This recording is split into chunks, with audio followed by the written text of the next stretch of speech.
کلام خدا کی تلاوت پاک کے وسیلہ سے ہم اس مژدہ کو سمجھیں کہ جب زمین پر کوئی ایک شخص توبہ کرتا ہے تو لاکھوں قدسی آسمان پر خوشی مناتے ہیں. سب کہیں آمین. تشریف رکھیے. خداوند آپ سب کو برکت دے. خداوند یسوع مسیح تمثیلوں کے ذریعے لوگوں کو سکھاتے تھے. خداوند یسوع مسیح کیسے سکھاتے تھے؟ تمثیلوں کے ذریعے سکھاتے تھے. اور توبہ کرنے والے شخص کے متعلق بھٹکے ہوئے اور واپس لوٹ آنے والے شخص کے متعلق کھوئے ہوئے اور مل جانے والے شخص کے متعلق یہاں یسوع مسیح سکھا رہے ہیں کہ کون سی ایسی عورت ہے جس کے پاس 10 درہم ہو اور ایک ہو جائے تو چراغ جلا کر گھر میں جھاڑو نہ دے اور جب تک مل نہ جائے کوشش سے ڈھونڈتی نہ رہے اور جب مل جائے تو اپنی دوستوں اور پڑوسنوں کو بلا کر نہ کہے کہ میرے ساتھ خوشی کرو کیونکہ میرا کھویا ہوا درہم مل گیا.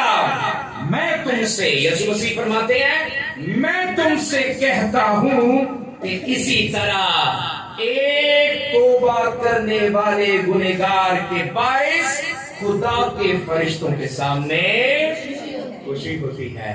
آپ بھی خوشی کا اظہار کیجیے. آپ جو توبہ کر چکے ہیں خوشی کا اظہار اپنے ہاتھوں کو لہراتے ہوئے کیجیے. آپ یقیناً مسیح میں اب لوٹ آئے ہیں. یقیناً کھوئے ہوئے تھے, بھٹکے ہوئے تھے, لیکن خداوند نے آپ کو تلاش کر لیا ہے. اس نے بڑی محنت سے آپ کو کیا ہے تلاش کیا. لیکن آج ہم سیکھنے والے ہیں کہ خدا نے آدم کو اپنی صورت اور شبیہ پر بنایا, لیکن وہ کیوں خدا کی صورت اور شبیہ کا تقدس بحال نہیں رکھتا. ہم سیکھنے والے ہیں کہ خدا نے آدم کو, ہوا کو, نر اور ناری کو عدن میں رکھا, خوشی کی جگہ پہ رکھا, جلال کی جگہ پہ رکھا. تو وہ کیوں خدا کے حکم کو توڑ کر وہ عدن سے نکل جاتا ہے, بھٹک جاتا ہے اور پھر خدا ہی کوشش کرتا ہے جیسے کہ وہ عورت جس کے پاس کتنے درہم 10 درہم تھے اور جب ایک کھو جاتا ہے تو وہ چراغ جلا کر کیا کرتی ہے اسے ڈھونڈتی ہے. خدا بھی ایسی ہی کوشش, خدا بھی ایسی ہی اسٹرگل کرتا ہے اپنے لوگوں کو تلاش کرنے اور ڈھونڈنے میں. اور جب وہ گناہ میں پڑا, گناہ کی تاریکیوں میں بھٹکا, خدا کے حکم کی عدولی کرنے والا, خدا کے حکم کو توڑنے والا جب بحال ہوتا ہے تو خدا خوش ہوتا ہے. آمین. اور پھر فرشتے بھی خدا کی حضوری میں کیا مناتے ہیں؟ خوشی مناتے ہیں. میرے عزیزو, یہ تمثیل جب خدا یسوع مسیح اپنے پہاڑی واز میں سنا رہے تھے تو آگے پھر انہوں نے ایک تمثیل سنائی اور وہ تمثیل بڑی معروف تمثیل ہے. وہ مصرف بیٹے کی تمثیل ہے. مصرف کا مطلب کیا ہوتا ہے؟ کون بتا سکتا ہے مصرف کا مطلب کیا ہوتا ہے؟ جی, who will tell what is meant by a prodigal? مصرف کا مطلب ہوتا ہے تصرف کر دینے والا, ضائع کر دینے والا. مصرف کا مطلب ہوتا ہے جو برکت ملی ہوتی ہے, جو حصہ ملا ہوتا ہے, جو ورثہ ملا ہوتا ہے, اس کو ضائع کر دینے والا. تصرف